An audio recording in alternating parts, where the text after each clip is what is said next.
estudio, gracias por acercarse. El doctor Iván Besara, cirujano bariátrico. ¿Cómo estás, Iván? Gracias por estar con nosotros. Muy buenas tardes. Muchas gracias, Pedro, por la invitación, tanto a ti como a tu equipo y a toda la audiencia por sintonizarnos en este día. Sí, te pido disculpas porque la semana pasada te teníamos pautado, pero tuvimos el juego que se inició el fútbol, la Vinotinto, lamentablemente perdimos, pero nos encadenamos. Sí, no, yo también estaba encadenado viendo el juego. Sí, bueno, lamentable. Y el domingo te encadenaste viendo el tenis. También. Yo hoy me encadené, buenísimo. Muy bueno el juego, que Djokovic se posicionó ahí con su 24, creo, Grand Slam. Sí, increíble, increíble. Bueno, Iván, vamos a hablar un poco de la cirugía bariátrica. Hoy me llamó la atención porque me enteré que a una de las Miss Venezuelas, una de las Misses, han cambiado el concurso. En verdad, ya yo creo que esta época Barbie sí ha tenido alguna repercusión.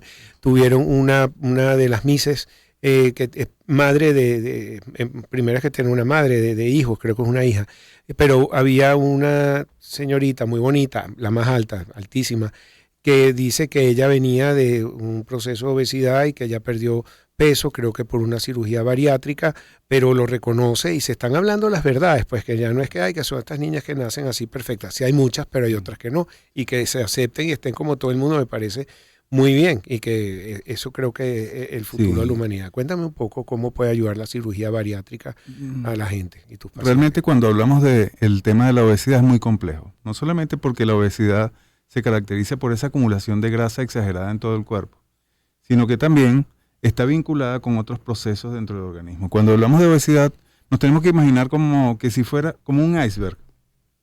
Cuando lo que vemos por fuera del iceberg, fuera del agua, es justamente el tema del sobrepeso, ese exceso de peso que tiene el paciente. Pero cuando evaluamos dentro del agua, podemos evaluar que existen un conjunto de amenazas tan importantes para el organismo, donde significativamente se puede presentar enfermedades importantes como cardiovasculares, enfermedades metabólicas como la diabetes mellitus tipo 2, enfermedades metabólicas desde el punto de vista lipídico como la hipertrigliceridemia, problemas de colesterol significativos que terminan marcando al paciente porque terminan ocasionando ciertos daños importantes que al final terminan conllevando que el paciente pueda tener incluso patologías crónicas inflamatorias que pueden llevarlo incluso al cáncer. Entonces, definitivamente nosotros tenemos que buscar las herramientas que tengamos de la mano para poder tratar de que ese impacto de la obesidad sobre la persona ceda y el paciente pueda vivir con mejor calidad de vida, sobre todo sin esa posibilidad de tener este tipo de enfermedades crónicas tan importantes. Sí, bueno, parece que con la cirugía bariátrica, ya sea una manga, ya sea, tú me explicarás ahorita cuáles son los métodos que se están utilizando, la diabetes tiende a bajar, no en todos los pacientes, pero sí a controlarse más. ¿Por qué sucede este fenómeno? ¿Y diabetes mellitus es la tipo 2 o...? Diabetes mellitus, la que está asociada con la obesidad, es la tipo 2, justamente. Y se ve mucho en este grupo de pacientes porque el inicio de la diabetes comienza sobre todo con los daños que ocasiona. Generalmente la obesidad no solamente es un factor que altera algunos componentes orgánicos, sino también altera todo el grupo de hormonas. Hormonas que alteran principalmente, por supuesto, la insulina. Y la insulina tiene mucha relación con la diabetes mellitus tipo 2. La insulina es una hormona que se encarga en el organismo cada vez que nosotros comemos azúcares de cualquier tipo, que son los hidratos de carbono, que pueden ser simples o complejos. Este tipo de hidratos de carbono, cuando son absorbidos en el organismo, se elevan los picos de glicemia en el organismo, que estimulan, gracias a la influencia sobre el páncreas, que se libera esta hormona que se llama insulina. Y la insulina se encarga de introducir dentro de las células ese azúcar que está circulando. Una vez que el azúcar penetra la célula se encarga de producir la energía necesaria según los requerimientos que la persona que esté en ese momento ingiriendo estos azúcares tenga. Esa energía se transforma en lo que llamamos ATP, y eso de ATP justamente sirve para utilizar esa energía según los requerimientos que tengamos en el día a día. Cuando nosotros tenemos diabetes, se altera esa función de la insulina a nivel del receptor donde actúa en la célula. ¿Qué significa? Que ya prácticamente la insulina no va a hacer su función en forma adecuada en el receptor de la insulina. Y es decir, que como el azúcar que está circulando no puede entrar a la célula, entonces se mantiene más tiempo circulando y ese azúcar circulando en sangre, esos niveles altos de azúcar, hacen que finalmente el paciente termine siendo diabético. Y lo peor es que se siente como el paciente que tiene ese azúcar es como un sirope, como que si en vez de sangre que puedes caminar te da como un cansancio, sí. y te cansas y te da como un proceso como de vejez prematura o vejez. Claro. Fíjense que desde el punto de vista de cuando uno analiza cuándo comienza la obesidad comienza mucho antes de la aparición de los síntomas, que incluso es esa acumulación de grasa. Generalmente se dice hoy en día que la alteración principal de la obesidad inicia a nivel intestinal con los cambios, imagínense algo que antes parecía ni siquiera pensado, cambios en la microbiota intestinal, y esos cambios en la microbiota hacen que los nutrientes que consumimos en el día a día se alteren.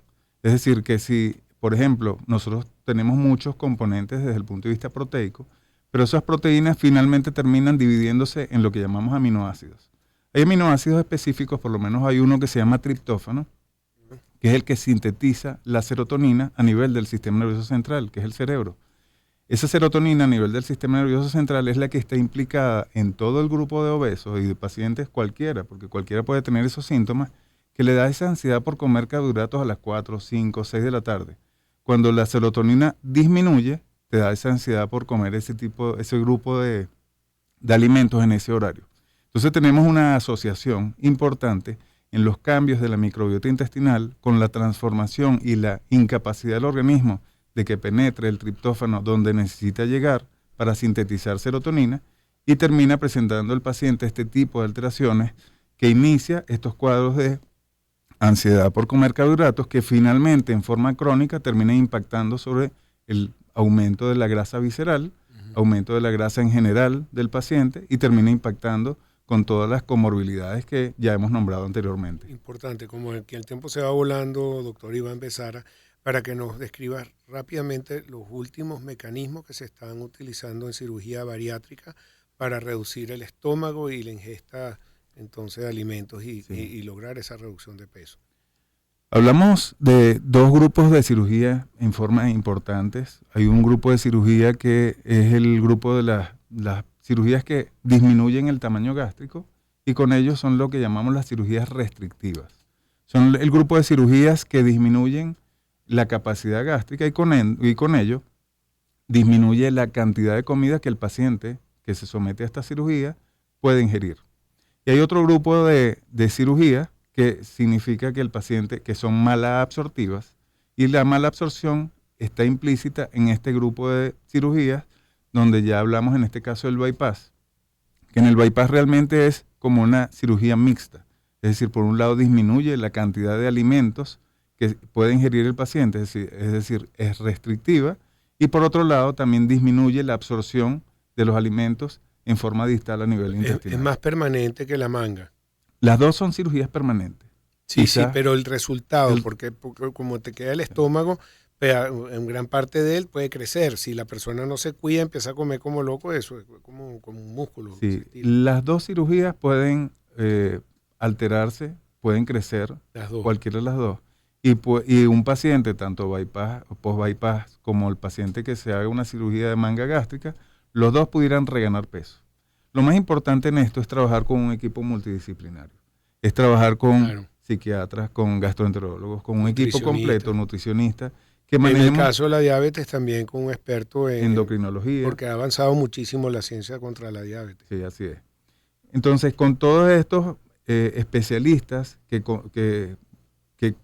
tratan al paciente desde cada especialidad, logramos hacer un control en forma crónica del paciente.